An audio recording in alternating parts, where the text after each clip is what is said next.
Assalamualaikum warahmatullahi wabarakatuh. Apa kabar semuanya? Hari ini saya dalam perjalanan pulang ke rumah ya teman-teman. Karena jam-jam segini jam saya untuk pulang ke rumah estimate mungkin sekitar 1 jam atau 40 menitan kalau tidak macet ya teman-teman. Nah, mungkin saya akan sharing mengenai bagaimana sih membentuk wadah community itu menjadi lebih baik. Mungkin tanpa teman-teman, komunitas saya itu nggak bisa saya dirikan tanpa namanya teamwork, lalu relasi, lalu pembentukan karakter, pembentukan namanya kita menghargai, itu butuh sekali namanya. Misalnya begini teman-teman, ketika kita meminta tolong pasti harus bilang dengan tolong dong, maaf kalau kita jika namanya melakukan kesalahan teman-teman. Dan jangan lupa yang terakhir, ketika sudah melakukan semuanya, ucapkanlah terima kasih. Seberat apapun itu sangatlah susah mengucapkan terima kasih, maaf dan tolong. Itu kata kuncinya untuk membangun sebuah kesuksesan menjadi komunitas yang lebih besar. Nah, di sisi lain itu juga komunitas itu nggak segampang apa yang kita inginkan teman-teman. Apalagi sebuah para pendirinya pun butuh namanya SDM. Bagaimana pembentukan SDM itu menjadi kita satu kesatuan menjadi lebih jelas teman-teman. Sebenarnya komunitas ini mau dibawa kemana sih wadahnya ini? Sebenarnya banyak dari situ bisa dikatakan bahwa evaluasi itu penting teman-teman. Jadi ketika kita melakukan kegiatan, pastikan selama kegiatan banyak kesalahan mulai dari mungkin proses praproduksinya, produksi dan pasca produksinya itu gak segampang apa yang kita inginkan. Jadi lebih baik sebelum kita memulai ini, lebih baik mematangkan konsep dulu teman-teman. Nah, kalau saya tipikal begini teman-teman, mematangkan konsep itu mungkin butuh namanya rapat, butuh namanya untuk berkoordinasi satu sama lain, and then nggak segampang itu gitu. Apalagi kan pasti memiliki kesibukan yang beda-beda ya. Kita nggak bisa maksain si A, si B, si C itu bisa datang atau bisa kita katakan bisa mengandalkan satu sama lain. Itu nggak segampang apa yang kita inginkan teman-teman untuk membangun sebuah community. Nggak selanjutnya itu setelah kita ngadain rapat, dapatlah sebuah konsep yang mungkin setengah matang. Menurut saya setengah matang mungkin ya teman-teman. Pasti di lapangan itu nggak segampang apa yang kita inginkan, nggak segampang apa yang kita ini. Apalagi kalau kita mengundang beberapa narasumber, beberapa expert di bidang ahlinya masing-masing, itu nggak segampang apa yang kita inginkan teman-teman. Jadi begini, maaf banyak nya karena ini to the point tanpa editan teman-teman. Jadi ya apalagi sebagai para pendirinya itu harus bisa menguatkan dan harus bisa membahagiakan teman-temannya itu sendiri. Kalau saya sendiri itu bisa membahagiakan teman-teman itu sudah seperti keluarga. Jadi apapun kalau kita sudah enak, kita kalau minta tolong atau ada suatu trouble atau problem solving yang mungkin ini, kita bisa selesaiin bersama-sama. Dan kebanyakan itu the real of faktanya ketika saya di lapangan itu nggak sesuai apa yang kita inginkan teman-teman. Misalnya begini, kalau ketika saya mengundang narasumber, maunya bisa nggak ya kegiatannya itu dimajuin 1 jam sebelumnya, dan otomatis kan dari saya sendiri untuk meyakinkan kembali apakah itu benar-benar bisa atau nggak bisa gitu teman-teman. Dan selain itu juga bagaimana sih caranya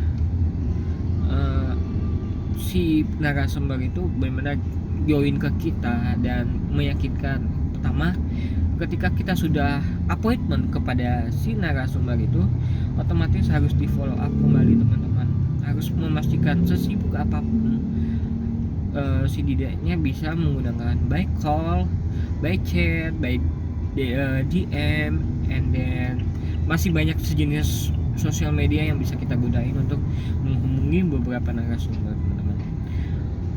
Selain itu juga harus bisa memastiin temanya apakah sudah sesuai belum. Kalau bisa diskusi kembali kepada narasumber, diskusinya begini teman-teman, ini udah sesuai belum ya, atau mungkin ada tambahan atau tanggapan, kita respon kembali gitu teman-teman. Jangan sampai nggak direspon si narasumber itu sangat fatal untuk membangun sebuah komunitas. Itu kalau yang saya dapetin selama saya membangun wadah komunitas yang saya bentuk. Dan selain itu juga harus mempunyai branding yang kuat, teman-teman. Branding gini teman-teman, ketika teman-teman mau mengundang narasumber atau misalnya sebagai kita mau maju ke depan, nggak selamanya kita harus di belakang, teman-teman. Setidaknya kita harus punya soft skill yang kita matengin. Walaupun kita bilang saya nggak bisa, jangan bilang nggak bisa. Kalau kita nggak bisa, nggak selamanya kita dapatkan, teman-teman. Kesempatan itu hanya sekali saja untuk berkembang bersama-sama. Nggak mungkin toh kita sama-sama untuk di belakang layar, enggak. Pasti namanya butuh keberanian, butuh effort yang lebih untuk membangun diri sendiri, membangun rasa kepercayaan. Lalu branding kita, soft skill itu harus penting kita bentuk. Dan apalagi ya, maaf ya kalau misalnya ulang terus bahasanya ya, ini tanpa skrip, tanpa skenario, teman-teman. Mungkin udah sekitar 6 menitan saya cuap-cuap nggak jelas. Yang sangat penting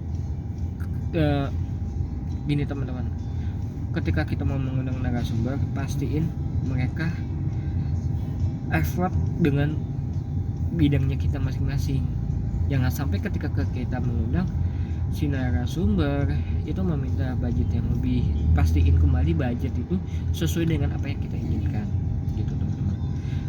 Budgetnya begini teman-teman, banyak yang bilang salah kaprah, kan ini komunitas ya gua harus profesional dong. Iya profesional, setidaknya kita bisa menggait profesional itu menjadi kita satu kesatuan untuk menjadi sebuah sponsor.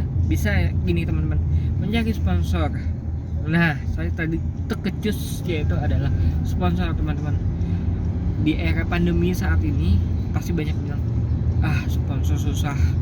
Nah jangan bilang susah teman-teman, kalau belum bisa kita mencoba dan membukakan pintu, itu nggak segampang apa yang kita inginkan. Dan pasti sponsor itu akan welcome ketika benar-benar sesuai dengan tema apa yang kita inginkan.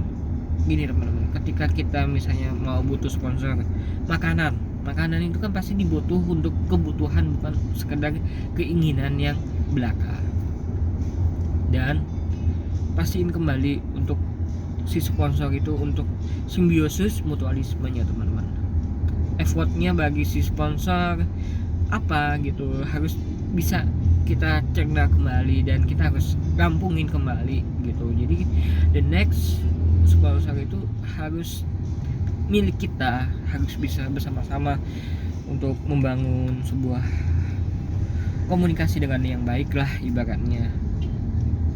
Komunikasinya mau gini teman-teman, jadi nggak lepas dari kegiatan kita tetap menjalin silaturahmi walaupun sekedar say hi. Itu harus penting teman-teman, untuk menanyakan kabar. Itu pasti sponsor itu senang gitu ketika bilang apa kabarnya, pasti mereka akan welcome. Pasti ini ada kegiatan, padahal kita nggak hanya melakukan kegiatan teman-teman, namun kita harus bisa melakukan sebuah membangun networking, jaringan yang luas. Jadi ketika kita butuh bantuan apapun, mereka juga butuh gitu. Jangan hanya kita butuh dia, tapi dia juga harus butuh, sama dengan cinta teman-teman. Kalau tanpa cinta, kita juga nggak bisa berdiri diri sendiri teman-teman. So mungkin itu aja yang saya dapat sampaikan teman-teman. Mungkin dapat garis benang merahnya ya teman-teman, ketika membangun komunitas itu jangan pernah takut, jangan pernah gagal, lakuin dulu, pejamin mata, bismillah, niatkan dalam hati sebuah gua bisa dan bisa dapatin apa yang kita inginkan, walaupun nggak segampang apa yang kita harapkan teman-teman. Gitu sih lebih kurang udah lewat dari 10 menit ya saya cuap-cuapnya. Lebih kurang mohon maaf jika saya ada kesalahan. Kesempurnaan itu hanyalah milik Allah SWT. Lebih kurang mohon maaf. Assalamualaikum warahmatullahi wabarakatuh. Sampai jumpa di ayam cuap-cuap. Assalamualaikum. Saya pakai masker lagi ya. Walaupun jangan lupa teman-teman gunain masker, kecuali hal yang mendesak harus pakai melepas masker. Selebihnya tetap menggunakan masker walaupun di mobil saja. Oke teman-teman, assalamualaikum.